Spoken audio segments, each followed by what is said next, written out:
LaFleche has worked as a journalist and a women's health educator in Western Massachusetts. She's published poems in Many Mountains Moving, Harbor Hallett, Jute, Alligator Juniper, among many others. Her chapbook, Ovarian, is forthcoming from Dallas Poets Community. She won the Poets on Parnassus Prize for poetry about the medical experience. Ellen is a writer who uses the library frequently, and when I asked her to read about French Canadians tonight, her face lit up as it does, and she said, that's one of the reasons I write, to tell those stories. And she came tonight and told me that she won another prize, the Philbick Prize, for another chapbook. So she's got 2 books that'll be out soon, and it's called Workers' Rights. Ellen.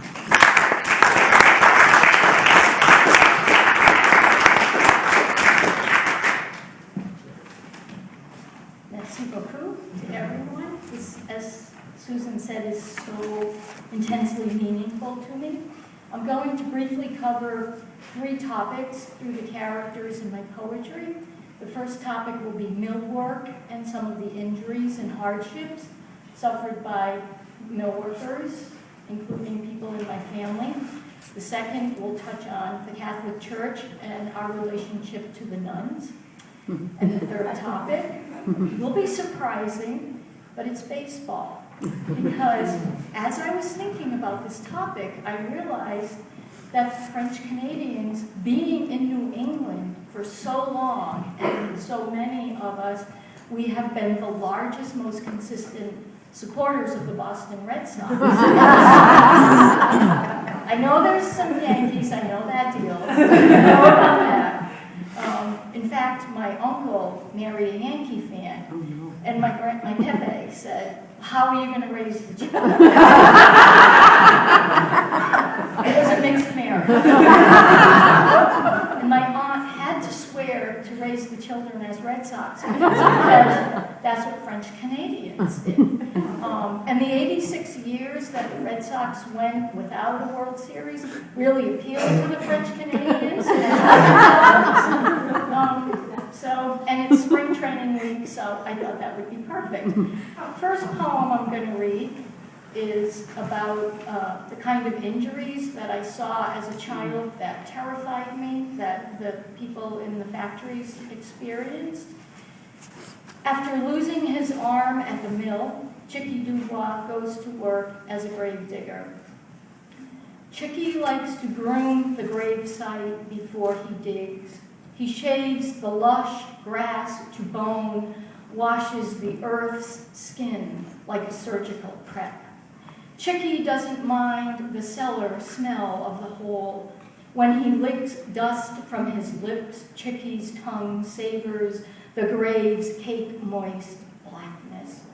An hour before the burial, Chicky falls into a furious one-armed rhythm, a kind of manic self-love, his empty sleeve panting like the throat of a man about to come.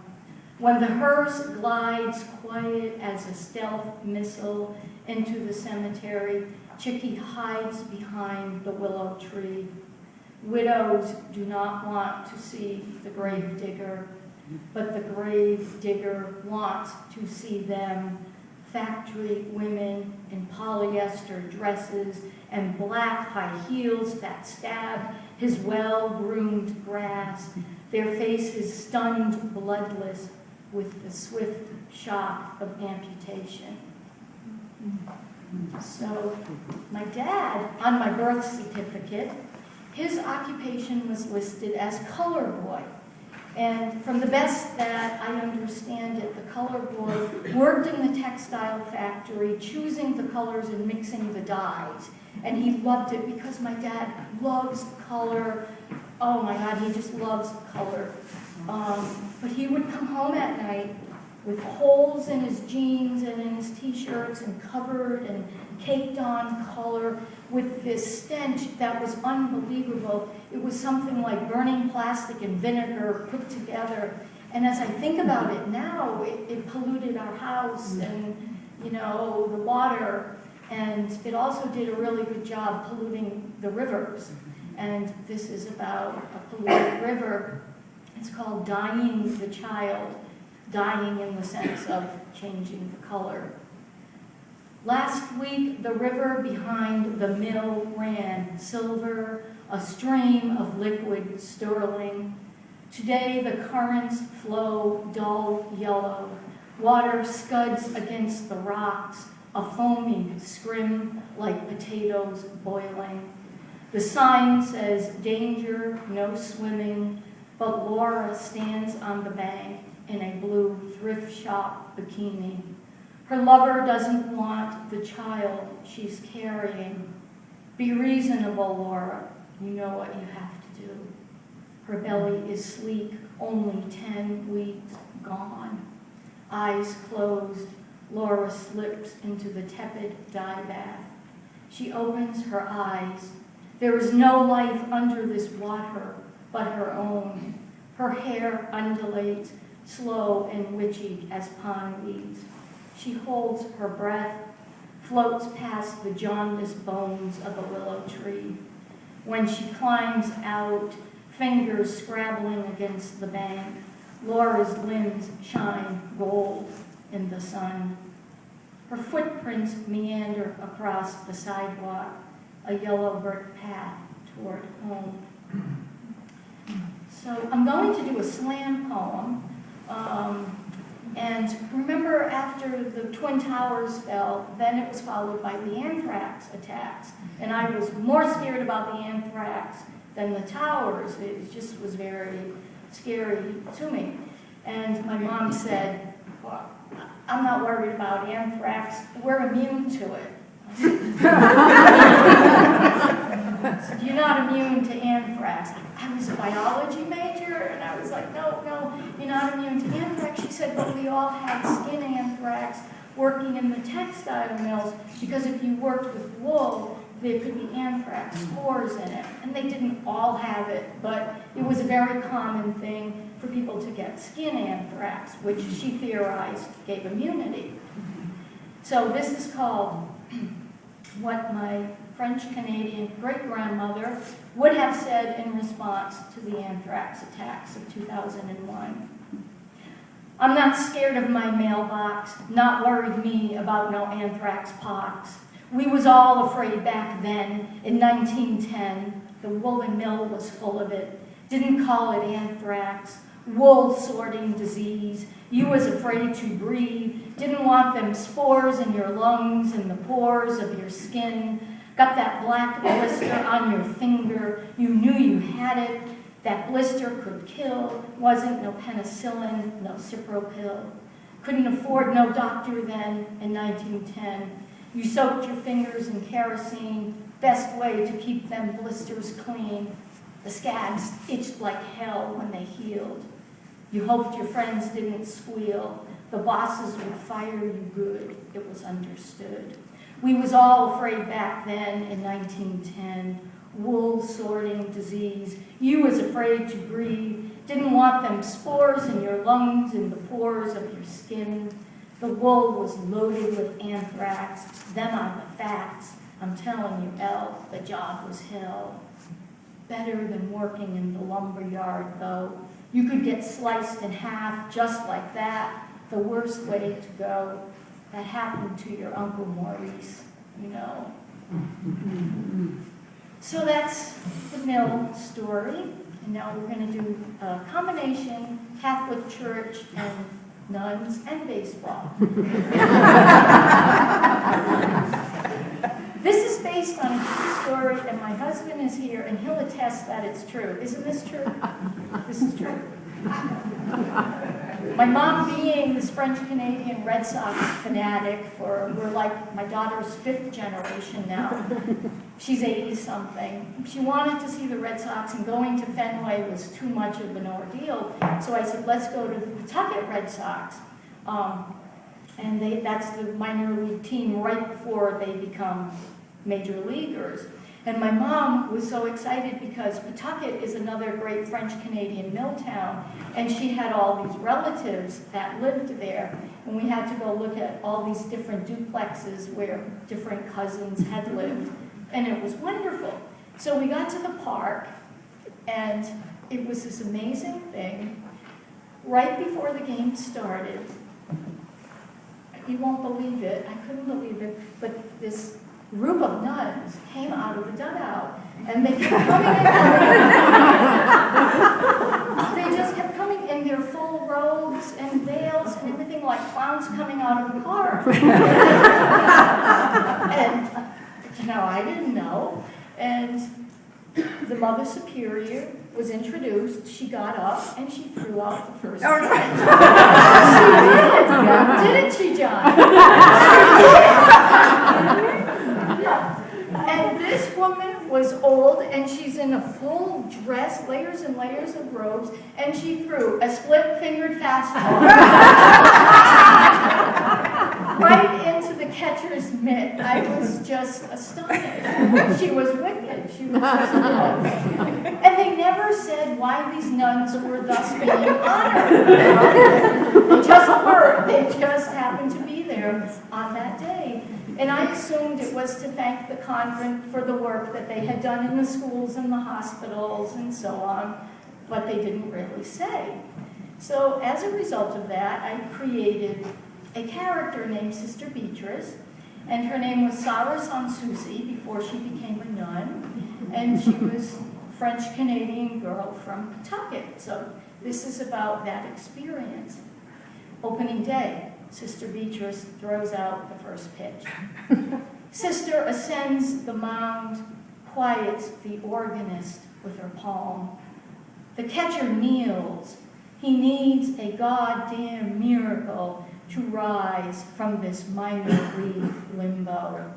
The stadium lights flicker on. They glow in tiered rows like votive candles.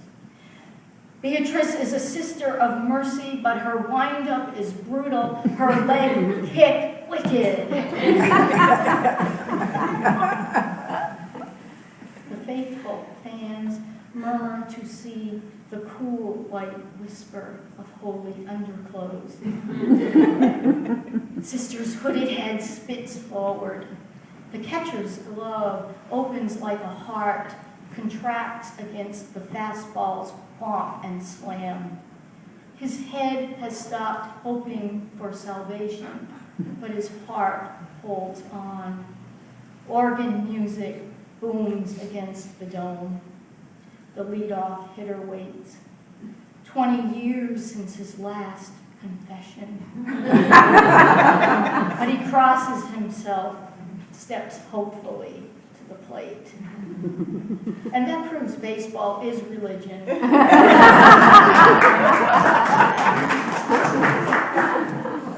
that's my synthesis of baseball, French Canadians, and nuns. And it's a true story, isn't it, John? I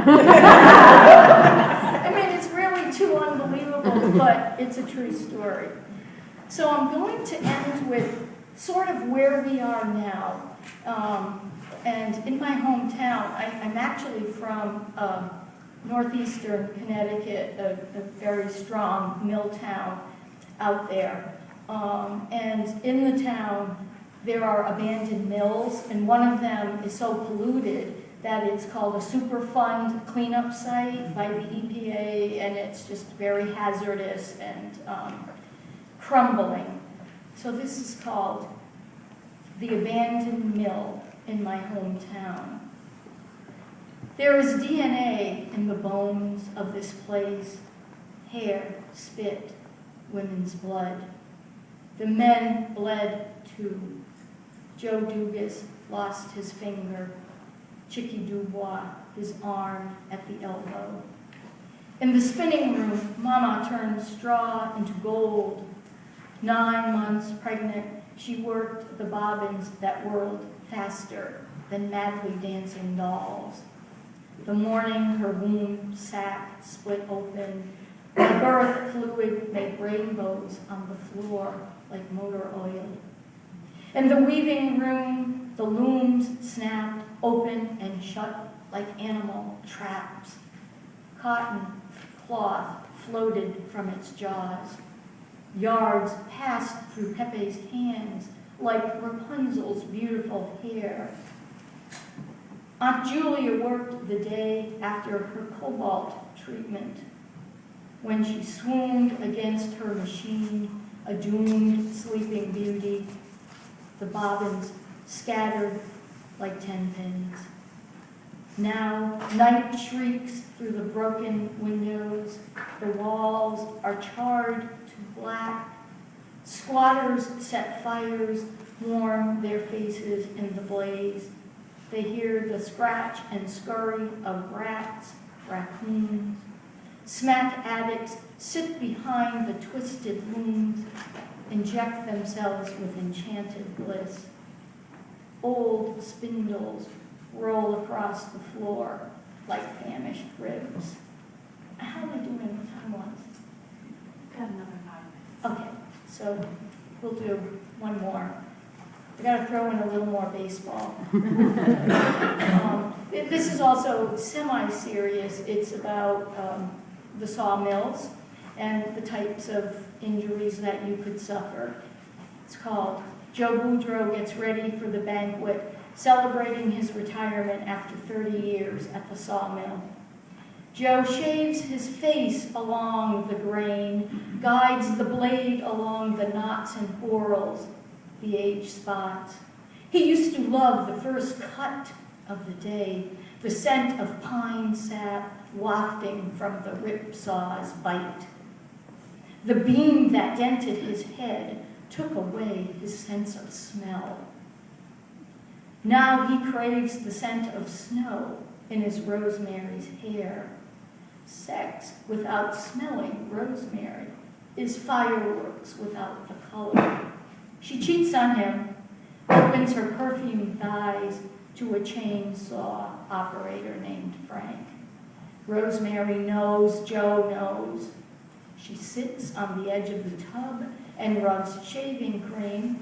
The tube says cucumber melon down the length of her outstretched leg. Joe slaps his face, imagines the scent of the blue aftershave that stings his cheeks like antifreeze. The banquet hall has become a baseball park. The waitresses wear Red Sox caps and bobblehead earrings. Joe's favorite players dangle like hangmen from their lobes. Rosemary turns in her seat, angles her fragrant thighs toward her sharp-nosed lover. The boss gives Joe a gold-plated watch. It's a bulova, the boss jokes. A bulova for a bull of a man, a bull of a ripsaw operator.